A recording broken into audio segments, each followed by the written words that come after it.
Hello and welcome to the Goddess Show podcast, voices of visionary women inspiring female leaders. And today we have a very, very special guest, and her name is Sophie Nicholas. And welcome, Sophie. Welcome. Hi, Tula. Well, thank you for welcoming me on your podcast. I feel very grateful to be here with you today. Quite excited about it. Oh, fantastic. And I love the bright background as well. Beautiful colors, vivid colors. And you'll know what I mean for our listeners and viewers when I tell you about Sophie, because Sophie holds degrees in fine arts, art history, archaeology, and museology from prestigious institutions in France and Malta. Her academic background is complemented by over a decade of global exploration, during which she immersed herself in the traditional and contemporary art scenes of North Africa, Asia, and Australia. So we have a real globetrotter here who's been all around the world and with us. I'm so honored for you to be here. So without further ado, I'm going to start with our very first question, because we find that this is very inspiring for other women as well. Sophie, please tell us about your own personal inspiring story. Well, yes, with pleasure. So, art came to me when I was about 2.5 years old. It's literally what my mother used to say, like my first day of kindergarten, I went straight for the easel.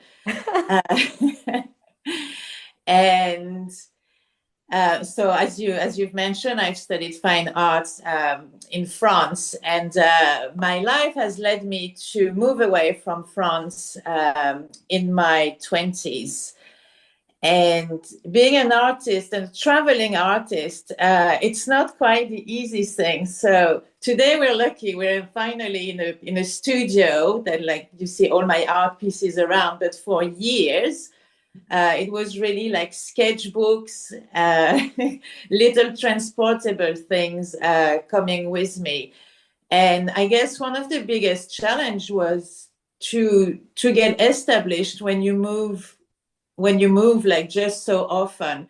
So every time it's reconnecting with a new network, getting to know the local galleries, and also, as you said, like I've been learning along, like, with craft people, like in the many countries where I've been, and this leads me to coming to Australia a few years ago and finally getting that stability, geographical stability, that actually allowed me to now produce bigger pieces, to really have an artistic network. But this complements now the artistic network that I've got all over the world, and which I'm still in touch with, obviously. So that is one bit of the story. But as I just explained, like, I did move a lot and studied in few different countries, and traveled in many of them, discovering art in like all the marketplaces in Vietnam or in India, along like in Morocco. And at some point, like, one of my big personal challenge about it was, I've been in so many places, I've done so many different things, and when will it start to make sense? Like, when are the pieces of the puzzle, gonna really come together? And so about 3 years ago, I started making like what I do now, which is mixed media collages. And it allows me just to put together lots of pieces that I brought from many countries, things that I do also myself now as a painter. And now it makes something beautiful all together. Tell me, is this the piece of the puzzle that you were referring to?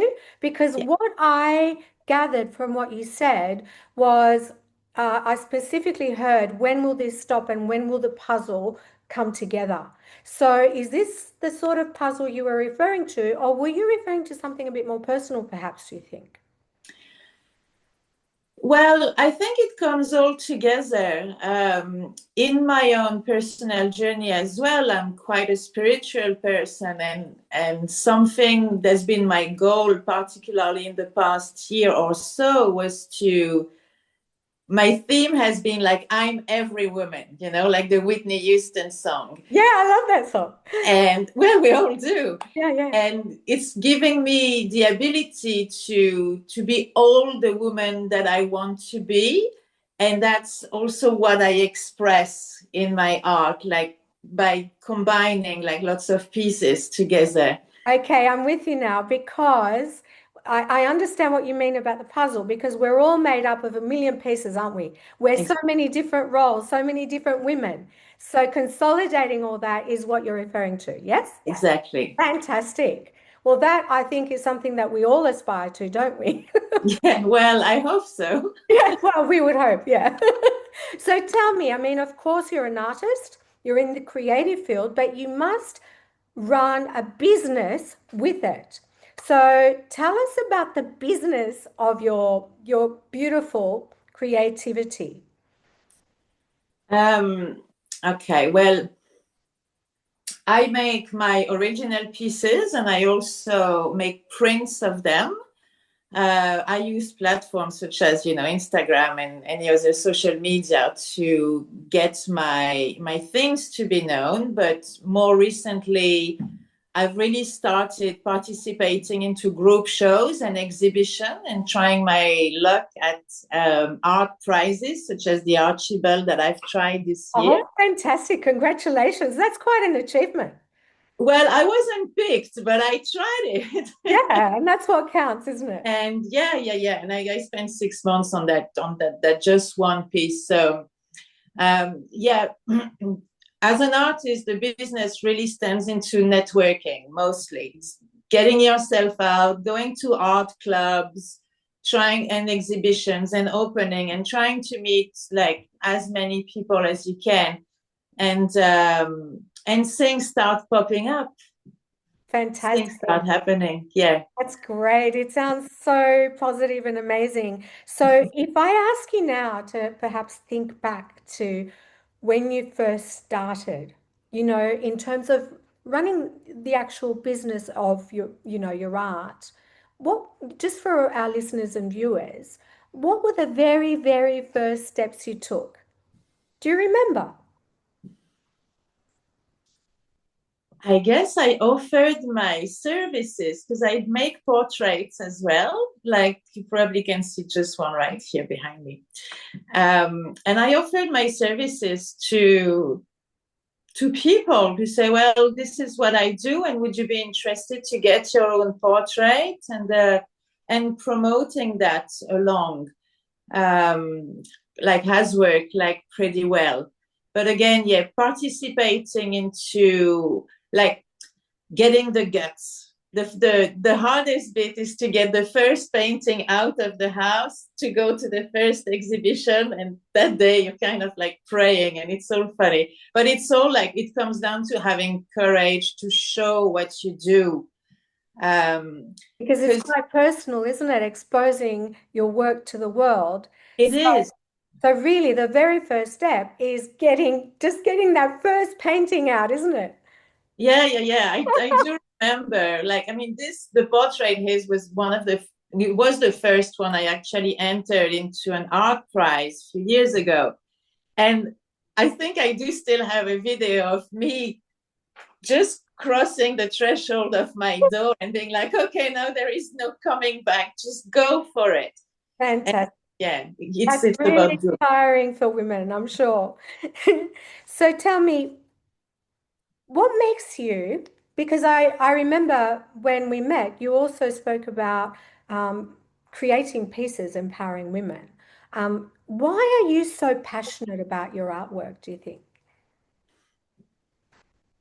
Well, one is my way of expressing myself.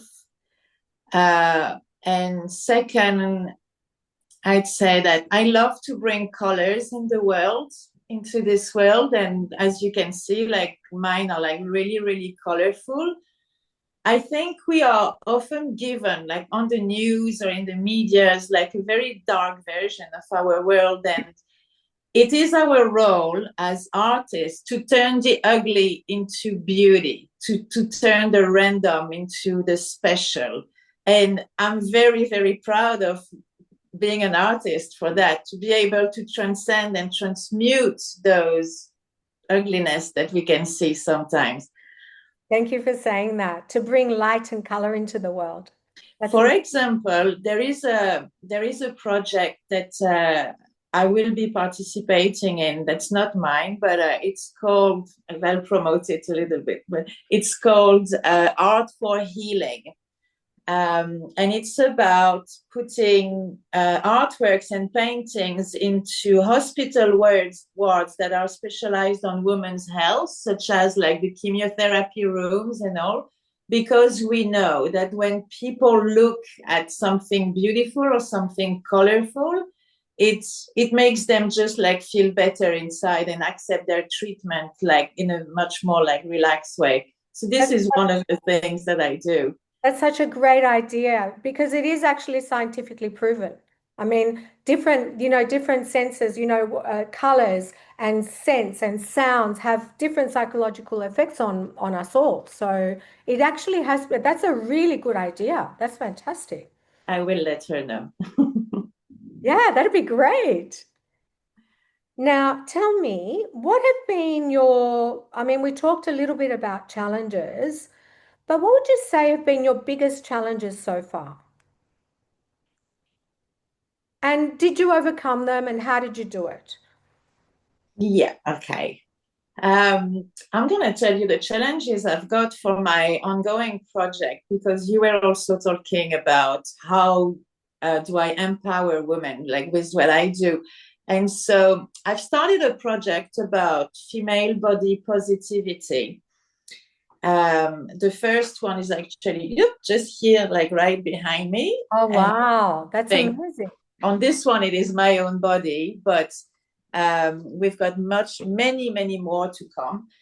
And so I'm inviting women to come and sit in the studio and I'll photograph them and I invite them to cover the parts of their bodies that they are not comfortable with huge flowers that I've got, huge paper flowers. And it has started like little, and then I have some psychotherapist friends who are very interested into the project, so we've discussed it together and I decided to expand it to as many women of any size, color, form, shape, disability, illnesses, to come and model for me, and with the idea of like, look at yourself through my eyes and see how beautiful you are.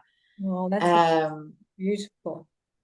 And so now the challenge is that my art project is turning into something that's a healing thing for women. And it's how I am not a psychotherapist. So how to approach this properly to create like really a safe space to make like women feel like good and empowered and safe in the idea of like of them being represented on a large format, like with their body showing, or at least showing what they want to show. So these comes as challenges. That is a challenge because they, especially, sorry to interrupt you, but especially, with women who have body image, and a lot of us do. Yeah. There's a real need to feel safe so that they can express exactly how they're feeling and express themselves in a way that you can capture that in your artwork as well. So how do you think, or have you overcome it, and how do you think you might overcome that? Well, as I said, I'm quite lucky to have some therapist friends who are completely interested to come and work with me and to help me format that speech and hold that space. And Well, I still have some challenges about it, which is where do I find all of these women and how do I convince them? So that's something I am working on at the moment. But I work on my approach and how I am myself, like quite a safe person and with my own physical history that I can tell them about. And it's networking again, like reaching out. That is always a challenge. So I'm trying. It's a work in progress. It's But a work in progress, exactly. I'd love to hear about your own personal experience as well, but perhaps another time. How do you, my next question to you is, how do you keep motivated through difficult times? Like, what gets your mojo going again? I go to the museum. Ah, I get inspired from other artists. I look at what other people are doing, and that inspires me. And also, I remind myself very often that Leonardo da Vinci only produced 22 paintings in his whole life. wow, that's incredible when you think about it, isn't it? Yeah, it is. So that usually takes the pressure off. Yeah. Think of Leonardo da Vinci, of course. Just the number. The number takes the pressure off. Usually, for artists, what can kill the motivation or stop us is the pressure that we get To perform, uh, to produce something. to produce, to perform, to meet deadlines. I mean, everyone has to meet deadlines, Yeah, but yeah. the more relaxed I am, like the best I produce, As definitely. creatives, we don't exactly work along the same timelines as most people, do we? I mean, No, no. you know, we're inspired at different times, we work at different times, so I can totally understand that. So my next question to you is, what is the best advice you've received recently? Keep going. Keep I Yeah, I received a call from someone in the art industry that I quite admire after they had seen my latest piece on Instagram, and they felt the need to call me to say, well, you go, girl, you keep going, like believe in your dream. And I guess that is the best advice. Believe in your dreams. No matter what happens, and life throws things at you, and we don't always have the time or make the time. No, it's believe in your dream and go for it. That's such great advice, and especially coming from someone that sounds like you might admire as well. Yeah. Fantastic. So, what advice would you give to other, I mean, the question is aspiring female entrepreneurs. And as much as you're an artist, when you think about it, you have created this business that you've traveled around the world with. It has been a business as well when you sell paintings, etc. So, what advice would you give to other aspiring female entrepreneurs? I would say follow your joy. Follow your joy. Follow what brings you joy. Because it's when you work with your own joy that things start working because you resonate success already when you're happy doing what you're doing. And it shows and people feel it. Oh, that's great advice. It's actually what I think is the definition of success is doing what you love. Exactly. Joy, following it. Exactly. Fantastic advice. Thank you. Now, tell me, I mean, we did talk about the empowerment of women through art, but my next question is, so I don't know if it relates to this. What are your goals and how are you striving to achieve them? Well, my goal is to become a full-time artist, which I'm not yet at the moment. I'm extremely lucky that I work in the art sector, but I would really love to. I'm striving to become a full-time artist, and how am I striving to achieve this? Well, a few years ago, I left my job in corporate and cutting down, a lot of money and a lot of space to decide to dedicate more time in my art. I do cut a lot of social engagements as well. It's basically work, have fun, and yeah, keep believing in what I'm doing. That's how I'm striving to make it happen. But I keep expanding my networks and the galleries that I approach. It's a constant research. Fantastic. So what I'm gathering from this is the more art you produce and the more you get out there, then the less your other occupation becomes relevant. So you can let it go. Is that the way you're going?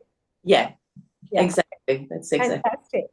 So tell me, at the moment, are you running currently any promos, contests or giveaways? I mean, I think one thing from what you've said earlier uh, was, how do I find women to work with? Okay, so could this be one offer we can make to our viewers and listeners who are actually based in Sydney, perhaps? Sorry, I'm not understanding your The question. question is, are you currently running any promos, contests, or giveaways? Well, I'm looking for women to come and pose for my female body positivity project. And so I reach out to our listeners. If you're interested, please contact me. Again, like women of all background, size, form, shapes, and colors. Fantastic. So for our listeners and viewers, I'm going to ask Sophie soon how you can contact her. But in the meantime, please make a note of this and contact Sophie. So now, what, if anything, we've talked about this, we've touched on it before, but what would you say to inspire other women if you had to put it in, one word or whatever? Have courage. Courage. Have courage. Have courage. Beautiful. So tell me, Sophie, how can we connect with you? Well, you can connect with me on Instagram or Facebook under Sophie. Sophie. So Sophie spelled Sophie. Yes. Sophie. Yes, so that's where you'll find me. The website is in making, so I can't really tell you now. And I'm regularly to be found at the Tap Gallery in the Zurich. The Tap Gallery comes up again. It's such a hub, isn't it? It is. I love it. For people who want to eventually come discuss with me, order portraits or anything, my studio is based on Coogee Beach. I'm really right next to the beach, so feel free to contact me on Instagram or else, and I'm very happy to welcome people in my studio. Oh, that's great. It's good to know where it is. Now, I just had another thought. Would you share, would you be comfortable sharing your email? Would your email address be good or just contact through social media? Contact through social media is the best for now. Fantastic. Thank you so much for joining us today. It's been such a wonderful time, and thank you for all your valuable advice and sharing your journey with us as well, all around the world. Amazing. Thank you very much, Tula, for welcoming me on your podcast. I'm very honored to be here today with you. Oh, bless. Okay. Wishing you amazing success. You'll have to keep us posted on the positive, image positivity project you're working on. And actually, we should talk about that. Okay. Sounds great. Bye for now. Bye. Take care.